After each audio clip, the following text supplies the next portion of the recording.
Learners, welcome to study Mera academy. आज हम बात करेंगे एक्सरसाइज 2.2 के बारे में, question number 7, 8 and 9। So let's get start. Learners, as you can see question number 7 पे लिखा हुआ है write the relation r is equals to x comma x cube, जहां x is equals to a prime number less than 10। Write the roster form, मतलब हमें यहाँ पर ये रोस्टर फॉर्म में निकालना है और रोस्टर फॉर्म हमें निकालना है। उसके बाद में हमें एक कंडीशन दी हुई है कि x कॉमा एक्स क्यूब, मतलब ये हमें पता है कि यहाँ पर जो रहता है रिलेशन का मतलब क्या रहता था, x कॉमा वाई। ठीक, तो मतलब हमें x की वैल्यू दी है और y दिया हुआ है इनडायरेक्टली। ओके, उसके बाद में लिखा हुआ है कंडीशन में कि x जो है वो प्राइम नंबर है बट लेस देन 10, मतलब 10 से छोटा प्राइम नंबर है क्या, x। प्राइम नंबर लर्नर्स आपको पता ही है क्या होते हैं, जो कि सेल्फ डिविजिबल होते हैं। तो यहाँ यही लिखा हुआ है बस कि यहाँ पर x जो है वो प्राइम नंबर है लेस देन 10, और आपको जो कि क्या करना है, रोस्टर फॉर्म में इसे लिखना है। ओके, तो सबसे पहले हम क्या करते हैं, क्वेश्चन में कंडीशन को चेकआउट करते हैं। तो x कॉमा एक्स क्यूब, अब x क्या है हमारा, हम सबसे पहले x लिखेंगे। x क्या है हमारा, प्राइम नंबर, तो हम प्राइम नंबर लिख लेंगे 2, 3, 4 नहीं होता 5, उसके बाद में 7 और 11, ये कुछ प्राइम नंबर है। 11 नहीं लेंगे, क्यों, क्योंकि यहाँ पर बोला है लेस देन 10, मतलब जो नंबर है वो 10 से छोटे होने चाहिए। तो अब x की वैल्यू तो मेरे पास आ गई, अब x की वैल्यू आ गई तो मैं एक्स क्यूब भी निकाल सकती हूँ इसीलिए। तो अब मैं क्या करूंगी, x की वैल्यू यहाँ लिखूंगी सबसे पहले 2, 3, 5, 7।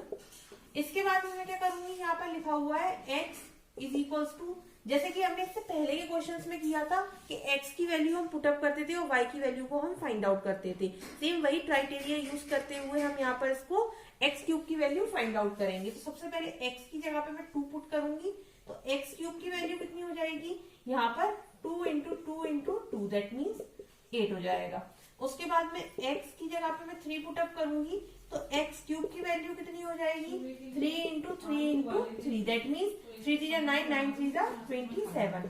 ऐसे ही x is equals to 5 put up करेंगे, तो x क्यूब की वैल्यू कितनी हो जाएगी, 5 into 5 into 5, that means 125। Similarly यहाँ पर हम x is equals to 7 put करेंगे, तो x क्यूब की वैल्यू कितनी हो जाएगी, 7 इंटू 7 इंटू 7, दैट मीन्स 343। तो लर्नर्स, ये तो सारा का सारा हमारा रफ वर्क था। अब फाइनल जो क्वेश्चन स्टार्ट होता है वो यहां से होता है। ठीक, ये आप कर सकते हैं चाहे तो जब आप क्वेश्चन को सॉल्व कर रहे हो। ओके, उसके बाद में जो फाइनल क्वेश्चन स्टार्ट होता है वो यहां से होता है। तो रिलेशन हमें बनाना है, x की जगह पे 2 पुट किया मैंने और y की वैल्यू कितनी आई, मतलब x क्यूब की वैल्यू कितनी आई, 8 आई। ओके, उसके बाद में x की जगह पे 3 पुट किया, तो x क्यूब की वैल्यू कितनी आई, 27। सिमिलरली x की वैल्यू मैंने 5 रखी, तो मेरे पास x क्यूब कितना आया, 125। ऐसे ही x की वैल्यू 7 रखी, तो मेरे पास x क्यूब कितना आया, 343। तो लर्नर्स, ये यहाँ पर मैं ब्रैकेट को क्लोज कर रही हूँ आपको। तो लर्नर्स, ये हो गया ऑल अबाउट द रिलेशन। ये मैंने रिलेशन लिख के दिखाया आपको किस तरह से इसको रोस्टर फॉर्म में लिखती हैं। अभी तक हम लोग इतना फैमिलियर हो चुके हैं रोस्टर फॉर्म से कि उसे किस तरह से लिखते हैं। तो लर्नर्स, ये होता है all about the roster form. Set builder form आपकी ये रहती है, मैं आपको फिर से रिमाइंड कराती हूँ। सेट बिल्डर फॉर्म जो रहती है वो ये रहती है। तो मैंने आपको पहले भी क्वेश्चंस में बताया था, कंडीशन पे फोकस करना है बस हमें। कंडीशन क्या दी है हमें क्वेश्चन में, जो कि मेरे को यहाँ दी हुई थी, x जो है वो प्राइम नंबर है बट लेस देन 10। तो कंडीशन पे ही फोकस करते हुए क्वेश्चन सॉल्व करने, और कुछ भी इन क्वेश्चंस में नहीं है। Now moving toward the next one.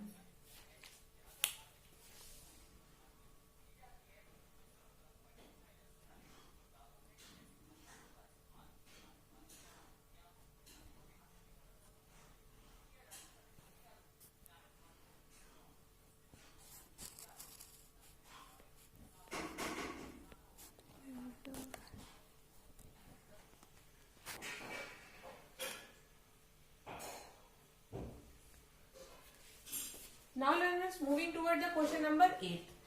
As you can see, question number 8 में लिखा हुआ है let a is equals to x, y, z, मतलब a के एलिमेंट दिए हुए हैं हमें, सिमिलरली b के एलिमेंट दिए हुए हैं 1, 2। Find number of relation from a to b। अच्छा लर्नर्स, क्वेश्चन में जो आपको दिया हुआ है हमें फाइंड आउट करना है number of relation A to B. अच्छा, मैंने आपको सबसे पहले इस चैप्टर के स्टार्टिंग में सबसे पहले मैंने आपको जब बेसिक बताया था तो बेसिक में मैंने आपको ये फॉर्मूला बताया था कि number of relation from A to B का फॉर्मूला मैंने आपको बताया था। क्या होता था फॉर्मूला? फॉर्मूला ये था नंबर ऑफ रिलेशन, ये बिल्कुल स्टार्टिंग में बताया था मैंने आपको। नंबर ऑफ रिलेशन मतलब number of subset from A cross B.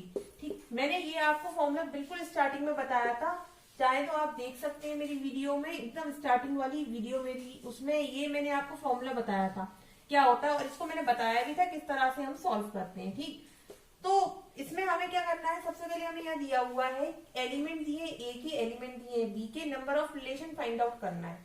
तो सबसे पहले हम क्या करते थे इसमें, एन ए और cross B is equals to N A और एन बी, ऐसे ही कुछ करते थे। मतलब number of elements in A cross B find out करने के लिए, क्योंकि यही हमें यही तो चाहिए, यहाँ पर नंबर ऑफ सबसेट निकाल पाएंगे हम ताकि, तो हमें क्या करना है number of elements in A cross number of elements in B. तो ए में कितने एलिमेंट है, 1 2 3, तो यहाँ मैं क्या करूंगी 3 इंटू, यहाँ कितने एलिमेंट है 2, दैट मीन्स आ गया 6। तो मेरे पास number of element in A cross B कितना आ गया, 6 आ गया। नंबर ऑफ सबसेट क्या होता था, 2 की पावर n, तो मेरे पास क्या आ गया 2 की पावर मतलब n, मतलब मेरे पास n की वैल्यू कितनी आ गई, 6 आ गई। तो n की वैल्यू जब 6 आ गई, ये मैंने बिल्कुल आपको स्टार्टिंग में पढ़ाया था, हमने फर्स्ट एक्सरसाइज में इसी के क्वेश्चन सॉल्व करे थे। ठीक, तो यहां से हम number of relation easily find out कर सकते हैं। तो number of relation is equals to number of subset, that means 2 की पावर n। अब 2 की पावर n क्या आया हमारा, 6 आ गया। ठीक, तो 2 की पावर 6 दैट मीन्स कितना हो जाएगा 64। तो ये लीजिए नंबर ऑफ रिलेशन आ गए हमारे 64। तो यही थे वो क्वेश्चन जो कि मैंने आपको सबसे स्टार्टिंग में कराए थे, फॉर्मूला भी ड्राइव करवाया था आपको मैंने कि सबसेट क्या होता है, मैंने आपको ये भी बताया था, नंबर ऑफ रिलेशन कैसे फाइंड आउट करते हैं, ये भी हम क्वेश्चन सॉल्व कर चुके थे। तो लर्नर्स, ये था all about question number 7 and 8। Now learners, moving toward the question number 9. Let R be the relation on Z, मतलब R जो है वो रिलेशन बता रहा है Z पर। Defined by the R is equals to A comma B, where A and B belongs to Z and A minus B is an integer. Find domain and range. मैंने small मैंने इसे short में लिख रखा है domain and range, इसको मैंने small में लिख रखा है, इसको आप पूरा लिखें। ओके, तो क्वेश्चन सेज दैट कि रिलेशन जो है वो z पर डिफाइन है और z क्या है, इंटीजर है। यहाँ मैंने इंटीजर कैसे पता करा, क्यों, क्योंकि यहाँ पर है ना a माइनस बी जो है वो इंटीजर है और a कॉमा b जो है वो बिलोंग कर रहा है z को। ठीक, तो यहाँ पर हमें ये तो पता चल गया कि z जो है वो क्या है, इंटीजर है। उसके बाद z टू z रिलेशन है। ठीक, अब मुझे क्या करना है, सबसे पहले यहाँ पर एरो डायग्राम से क्या करना है, इसका रिलेशन निकालना है। तो एरो डायग्राम बनाऊंगी मैं सबसे पहले, और रिजल्ट जो है यहाँ पर लिखा हुआ है a minus B is an integer, मतलब a माइनस बी जो है वो क्या आना चाहिए, इंटीजर आना चाहिए। लर्नर्स, इंटीजर का मतलब तो पता ही है आप लोगों को, प्लस बी नंबर और माइनस के बी नंबर, वो इंटीजर कहलाता है। तो देखिए सबसे पहले हम एक एरो डायग्राम बनाएंगे जिसमें कि क्या होगा, a माइनस बी जो रिजल्ट आएगा वो क्या आएगा, इंटीजर आना चाहिए। ठीक, उसी को हम मैच करेंगे यहाँ। तो नंबर तो बहुत सारे होते हैं इसलिए मैं डॉट डॉट बना रही हूँ यहाँ। ठीक, उसके बाद में कुछ भी नंबर लेके चल सकते हैं। मैंने -4 ले लिया, -3 ले लिया, -2 -1 0 1 2 3 4 इस तरह से ले ली अप टू z। ओके, फिर यहाँ जैसे -4 -3 -2 -1 0 1 2 3 4 अप टू z। ओके, ये हो गए हमारे नंबर। उसके बाद में रिलेशन जो है वो क्या है, a और b का। ओके, इस तरह से दिया हुआ है आप लोगों को। उसके बाद में बोला है condition is says that a minus B is an integer, मतलब a में से b को सब्ट्रैक्ट करो तो क्या आना चाहिए, इंटीजर आना चाहिए। देखते हैं a में से b को सब्ट्रैक्ट कर कर। तो मैं सबसे पहले मान लीजिए a में ले लेती हूँ 0, a में से मैं b कोई भी नंबर ले सकते हैं आप, मैं a लिख देती हूँ उसको। a मैंने ले लिया 0 और b को सब्ट्रैक्ट करती हूँ, मान लीजिए मैंने ले लिया 2। तो अब मैं a में से b को सब्ट्रैक्ट करूं तो मेरे पास आना क्या चाहिए, इंटीजर। तो देखिए यहाँ क्या आ रहा है, -2, दैट मीन्स इंटीजर ही आ रहा है।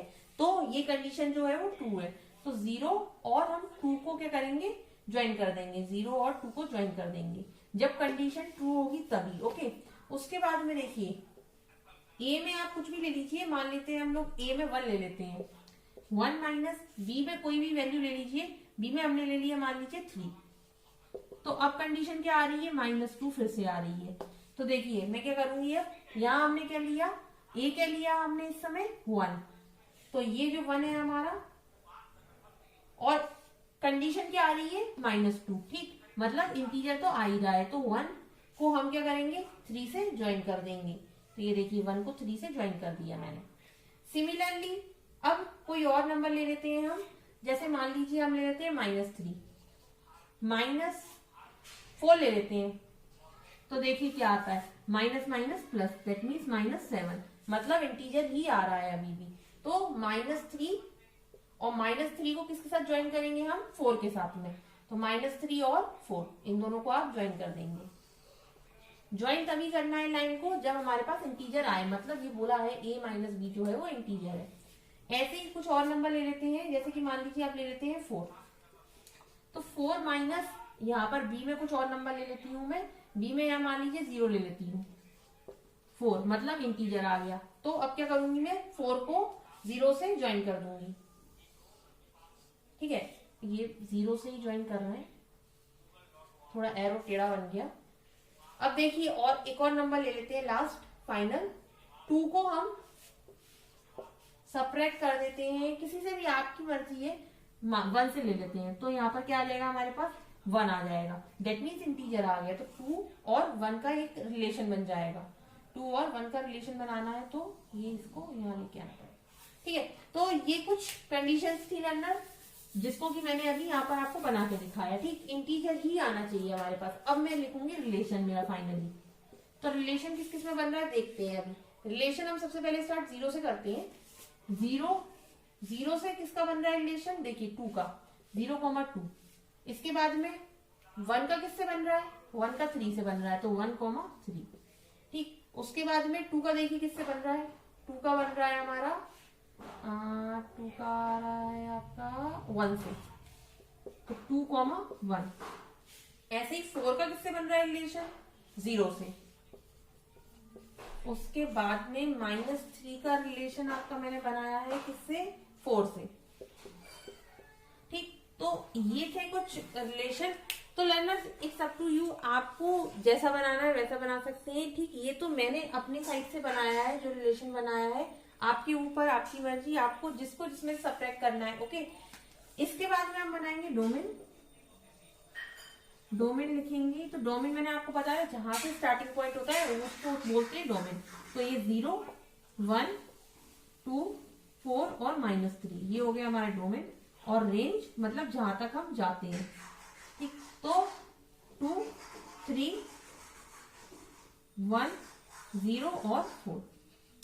तो learner it's all about question number 7, 8 and 9। I hope आपको ये तीनों क्वेश्चन अच्छे से समझ में आए हो। अगर आपको इससे रिगार्डिंग कोई भी डाउट है या क्वेरी है तो आप मेरे को कमेंट कर सकते हैं। Thank you.